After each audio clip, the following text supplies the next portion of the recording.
In 2021, the Fraser Valley saw its highest level of sales activities in over 100 years due to the low mortgage rate environment, affordability, and people looking for a more flexible lifestyle. Comparing this time to last year, sales have seen a decline of over 50% from November to November, but the benchmark apartment prices are up about 5% during that time. Some very confusing data here. Today, we are joined by Jordan Spitters to talk about this roller coaster of a ride the Fraser Valley real estate market is on. Jordan is with the Eximus team at EXP and had the honor of winning Rookie of the Year at his brokerage and is consistently ranked as one of BC's top agents. So, Jordan, Abbotsford, Chilliwack, and the whole Fraser Valley was really on fire in 2021. What does the market look like here today? It's a little bit different. It's still strong if you're priced well. It's a bit like looking at a light bulb after staring at the sun for a while. But overall prices are down about 30% from the peak. But bearing in mind when you went up, 40% year over year, most folks that have bought, at least 2, 3 years ago, they're still further ahead. We're seeing average days on market about 33 to 32 days, which is not overly long in the grand scheme. And sale prices are roughly 95 to 96% of list price. So if folks are priced well and motivated, there's still buyers out there looking for opportunities. The difference is that there's a lot of overpriced inventory that's been sitting for quite some time, and it skews the averages up to make the market feel slower or look slower than it actually is. Thanks again for joining us. And, a lot of changes. It sounds like, still a strong market, but have you found that the increasing interest rates has been the biggest component of this, say, shift? Yes, it has made it a little bit more difficult. And I think the uncertainty of not knowing what's going to happen with the rates month over month has been a factor as well. Thank you for having me, by the way. Yeah, we've got another rate increase for the 6th that we're looking at. Not sure what that's going to look like. Overall, from the beginning of the year, buyers have lost about 30% of their buying power with about 350 basis point increases, which is interesting because that roughly lines up with the overall sale price discounts that we're seeing now, with most markets, detached, for instance, are down about 28 to 30%. So it does line up. It's not necessarily an exact 1-to-1, but buyers losing their buying power eventually does translate into the lower prices. Yeah, as it gets more and more challenging to qualify for those mortgages, or your purchasing power does get decreased, it definitely puts you into a different ballpark there in terms of the properties that you can purchase. And I know for a lot of people, purchasing a property out in the Fraser Valley meant more space, more room, more bedrooms, maybe a backyard, the work from home office during COVID. Are you starting to see those trends migrate back into the core, or are people still planting their roots that maybe called downtown home a couple of years ago? We feel like they're still planting their roots. I think that most employers are employing kind of a hybrid approach to having people come in maybe a couple times, a lot of telecommuting. So they're being more flexible for sure. That's not to say that some employers are not saying you must be in the office 5 days a week, right? But I think that throughout COVID, we can see a bit of a silver lining that a lot of employers realized, hey, we're still productive without making our employees drive an hour each direction. So let's give them that flexibility, let them live in the place that they really want to and still be productive at their job. So we haven't seen too many be forced to migrate back west in order to facilitate that getting into the office for their employers. And to touch on immigration, forecasts have exceeded previous targets, with now targets anywhere between 450 plus in 2023, 450,000 that is.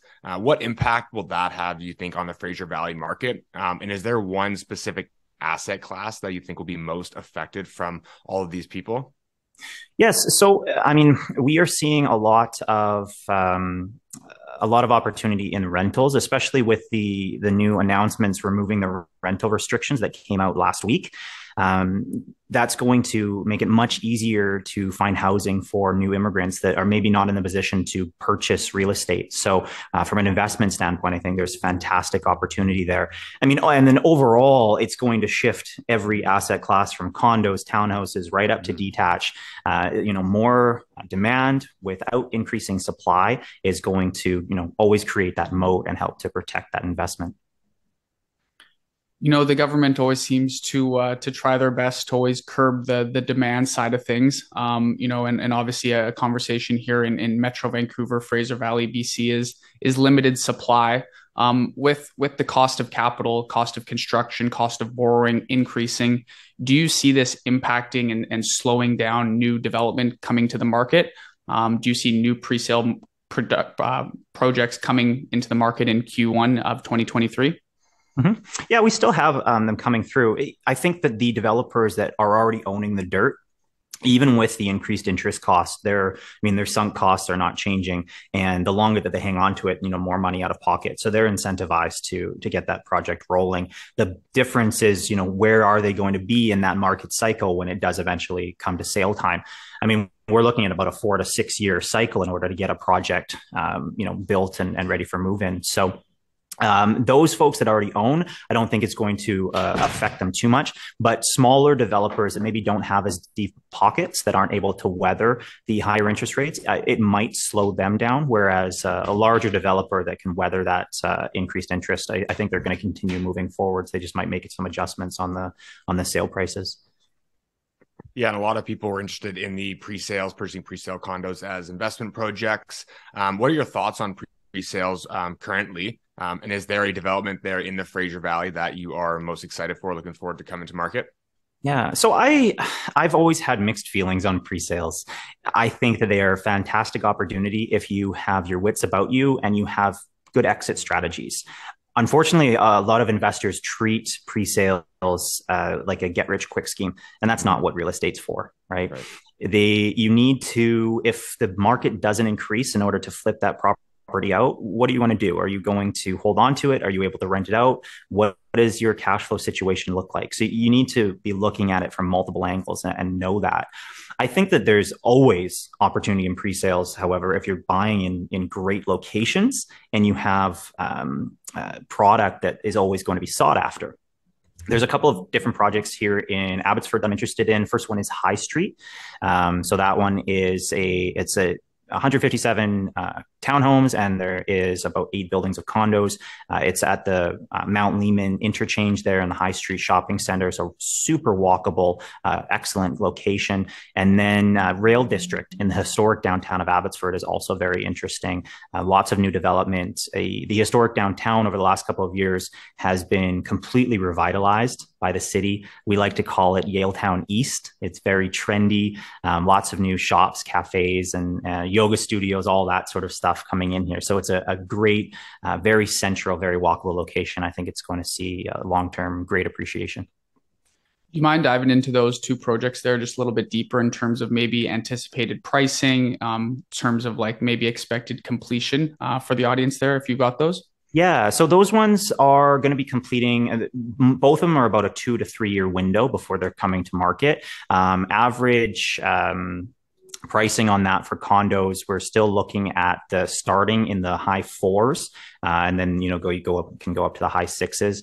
We're seeing a rough price per square on those at about 700, depending on the product type. Townhomes starting at around, if I recall correctly, around 700s for the 3 bedrooms, 1,200. I like that they have started to integrate the rooftop patios in with those as well. So they're kind of a unique product.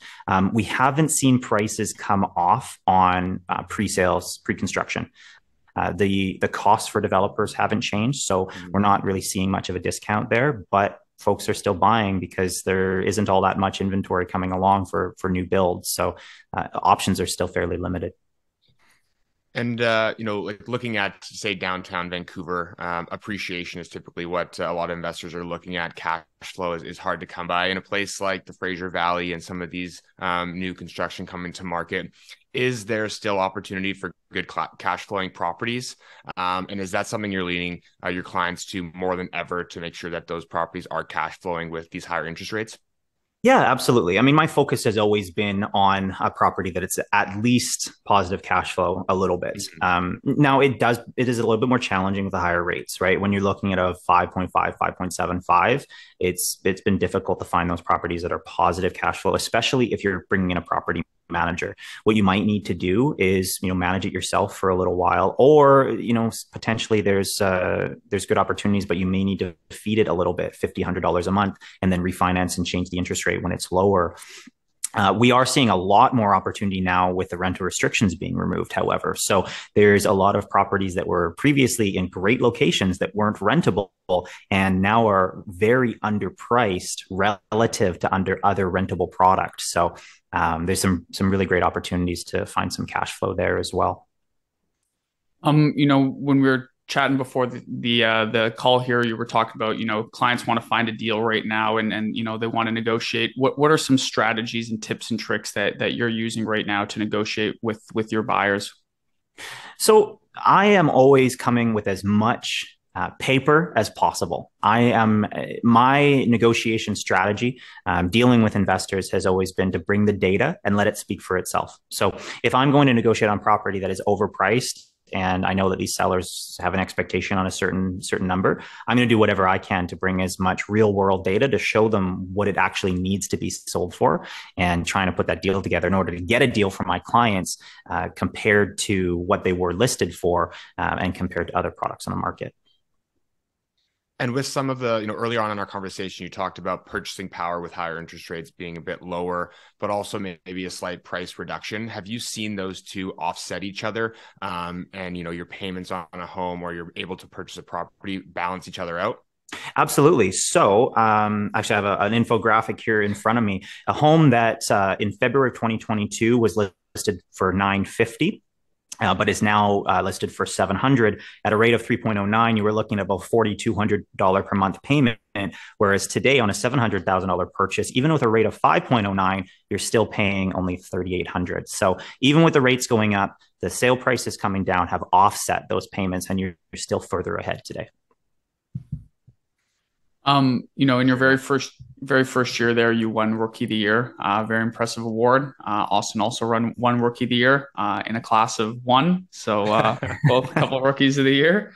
What was your secret breaking into the industry? What has allowed you to have success early on and continue to build that here throughout your career? Yeah, I got very lucky with who I connected with.